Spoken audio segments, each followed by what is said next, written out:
Hello everybody, hello, welcome. It's a little dark, but that's okay. Thank you for being here. Hi everyone, thank you for being here with me. I haven't gone live the last few days. My baby was sick, so I was nursing on demand and chilling with him.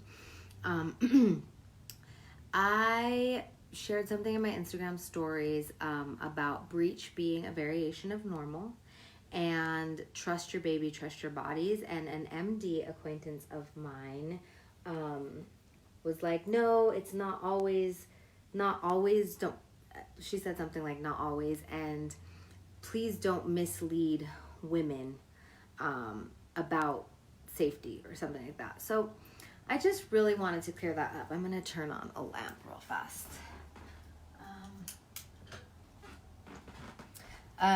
Okay. So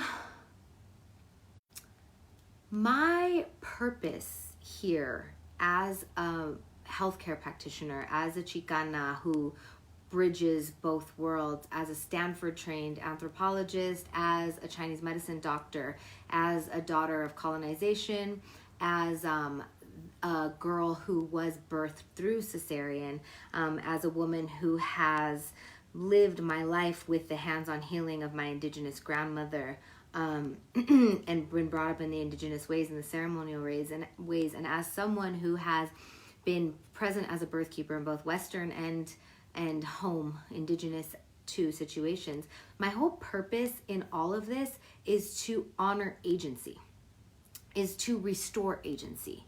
So I talk a lot about colonization or decolonization when it comes to medicine, and I say the word medical industrial complex a lot, or the phrase. So industry, what does that imply? That implies having something to sell.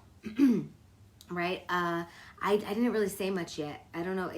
Can you not hear me on Facebook? Let me know if you can hear me. Okay. Industry implies having something to sell. Now, there is a podcast called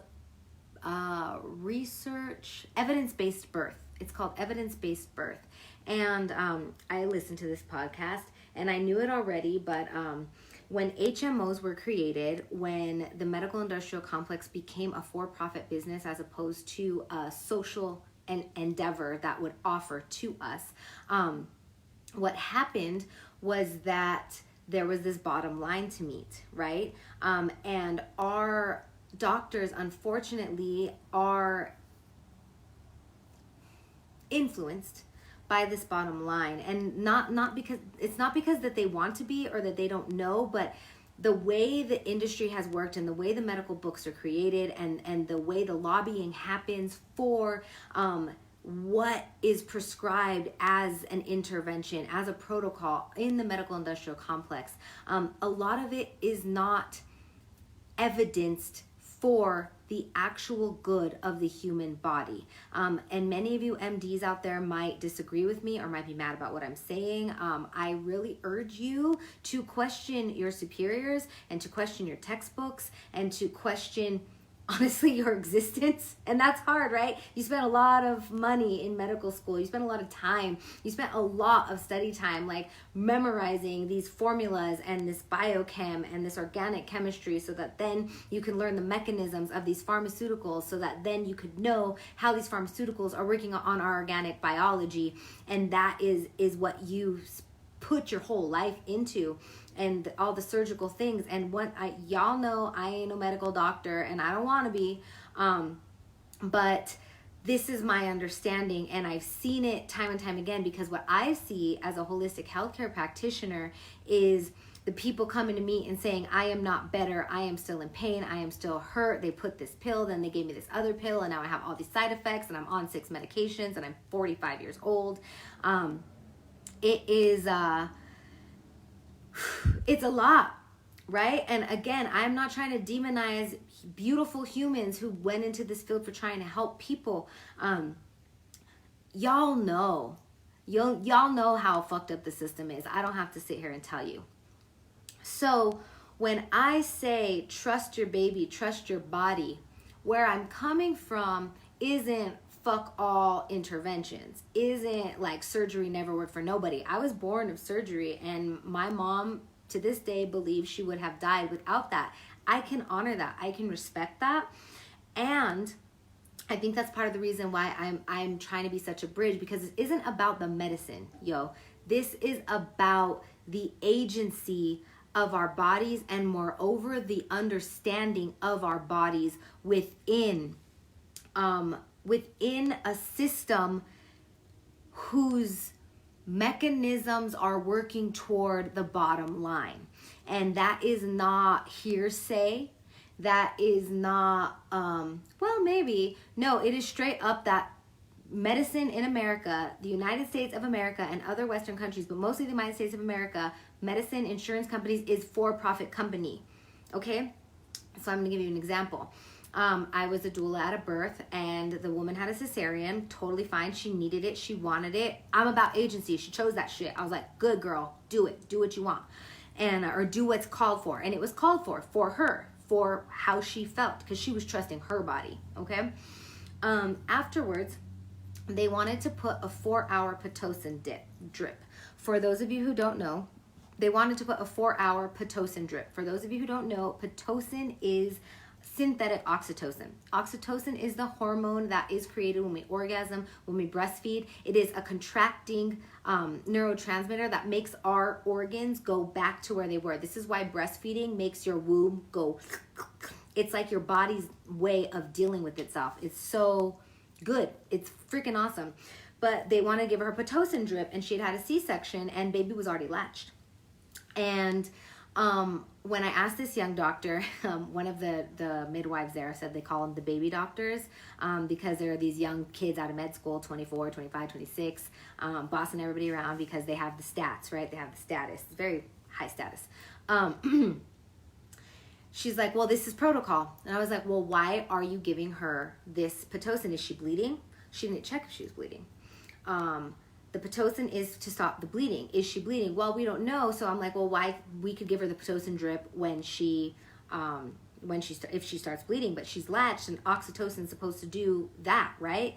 And this MD could not, like, kept questioning my questioning because for the protocol. So ultimately, when I kept on questioning, because one, Pitocin might not be good. Maybe the Pitocin doesn't work. Some people don't take Pitocin. When I had birth and I started bleeding out, the Pitocin didn't work to stop my bleed out. It was the Cytotec that worked to stop my bleed out by my midwives. And I'm grateful for that. And I wasn't hubris, like, nah, don't poke me with that. So I wasn't trying to fucking bleed or die. Okay? So anyways, back to this story. Finally, what I got out of the baby doctor is that it is protocol to give a 4-hour drip of Pitocin in case they're understaffed. So they didn't want to have to come in and check every 15 minutes if their post-surgical client was bleeding or not. And that is why protocol needed to give the Pitocin. That's just one example. They didn't even check to see if she was bleeding. It was just protocol. One, how much is that Pitocin? How much is 4 hours worth of Pitocin? Two, what's it going to do to her system automatically? Like if her baby is already nursing, so that's happening. Okay, this is just an example. My whole point is to revisit our understanding of what is in our best interest based on what we as human beings with bodies that are sentient, based on what we feel and what we understand to be true for us, okay? And that's what colonization took away from us, is our own body autonomy. This is part and parcel of the cis hetero white supremacist patriarchy that owns bodies. This is part and parcel with the missing and murdered indigenous women. This is part and parcel with Dr. Marion Sims and his very torturous experiments that led to OBGYN on Black bodies. All of this is old historical trauma that has been packaged real pretty as medicine. Okay?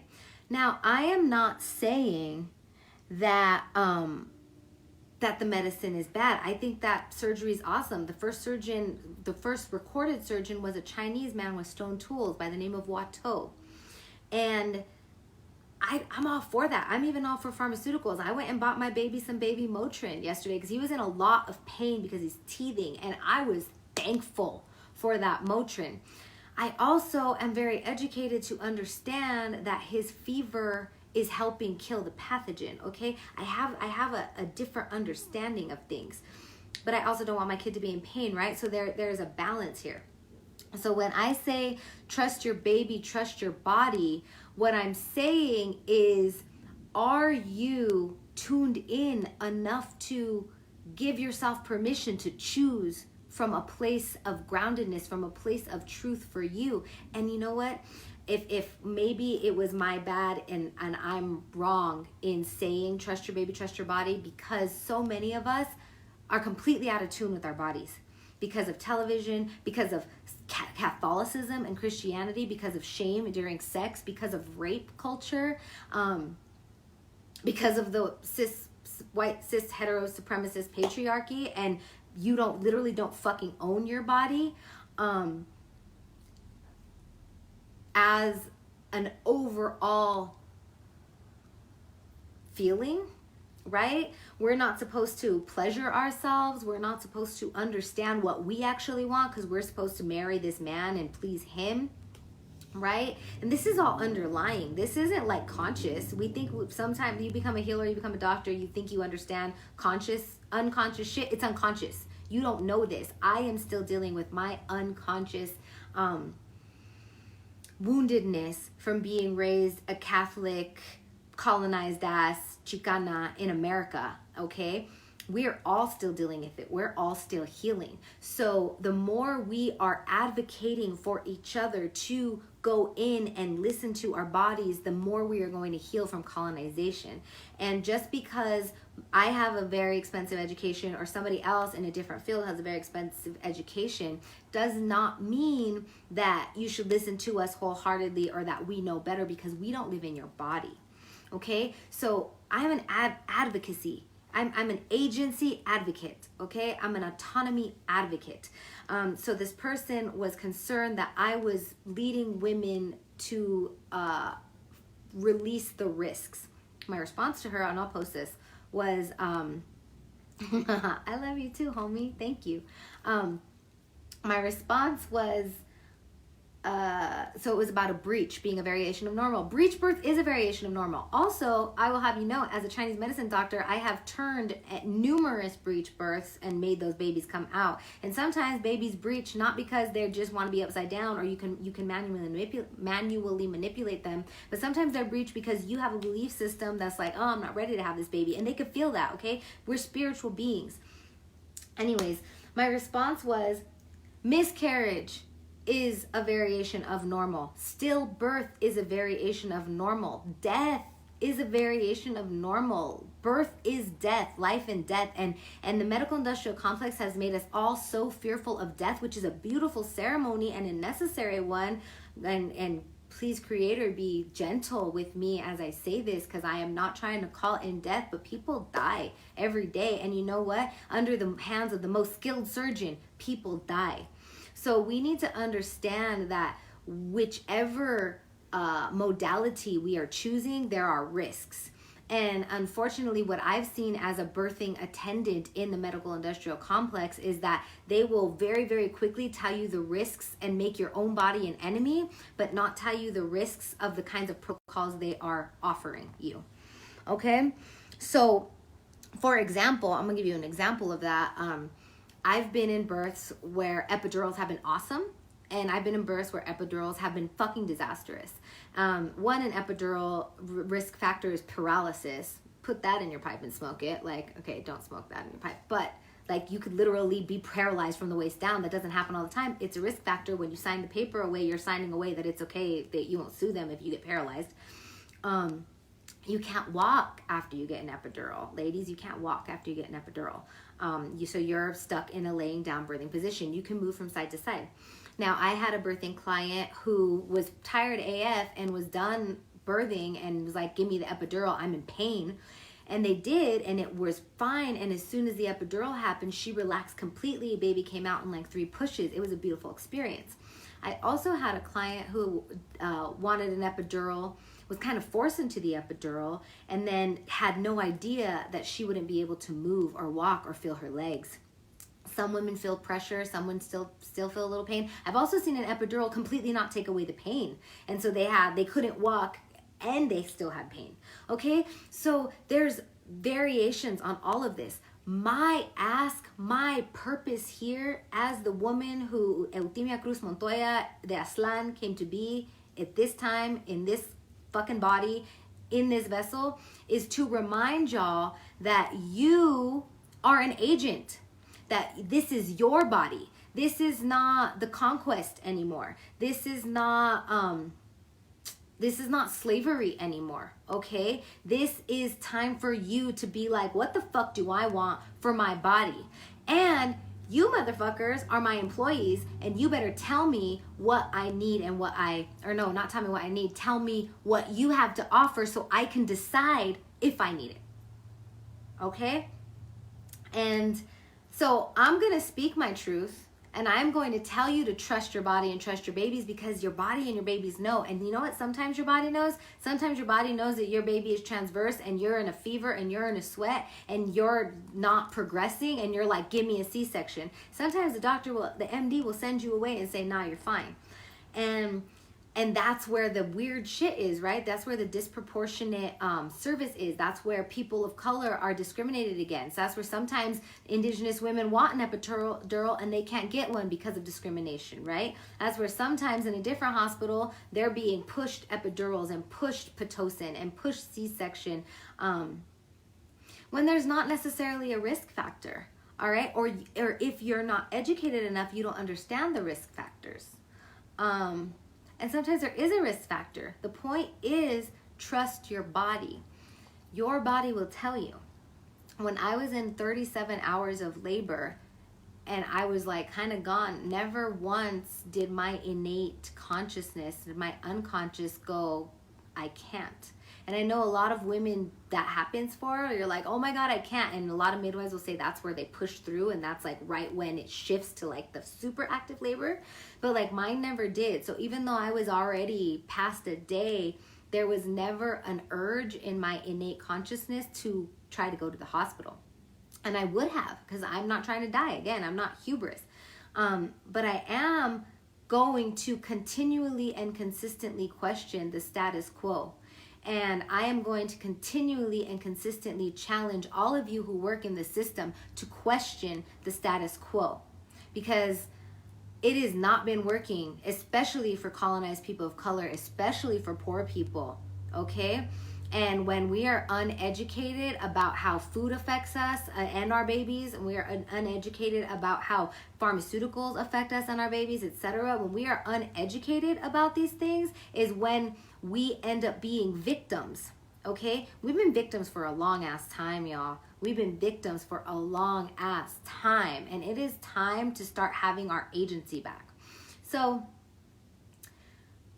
I understand what you're saying, MD, old friend from college, about not misleading people about the risk factors, but I would reflect that back about not misleading people about the risk factors. There are a lot of risk factors in all ways, and our bodies have been dealing with these risk factors for a long time, and it is our choice if we want to, how we want to engage in these risk factors, because there's incidents of death during cesarean sections as well. During all routine procedures, there's incidents of like fetuses, going into shock. There's all kinds of different things. And so do not promulgate yourself as all-knowing, because none of us are.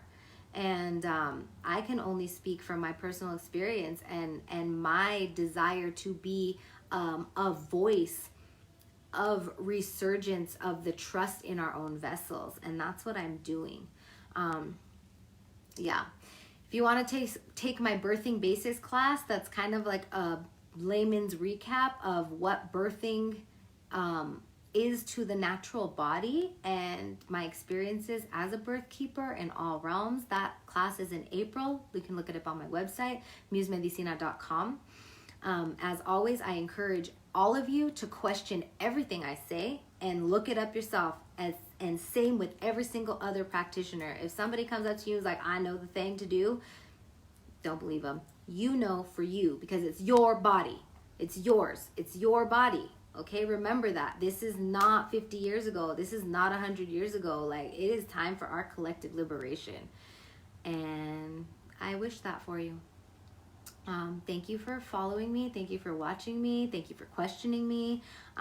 Thank you for reminding me of my path. If you feel called to contribute to my vision, my path, my medicine, you can Venmo me at eutimia-montoya, PayPal, eutimia@gmail.com, Cash App Muse Medicina, or become a monthly patron at my Patreon /Muse Medicina. Thank you so much for your support, and I will continually uplift your agency. Ometeo. And where do I end?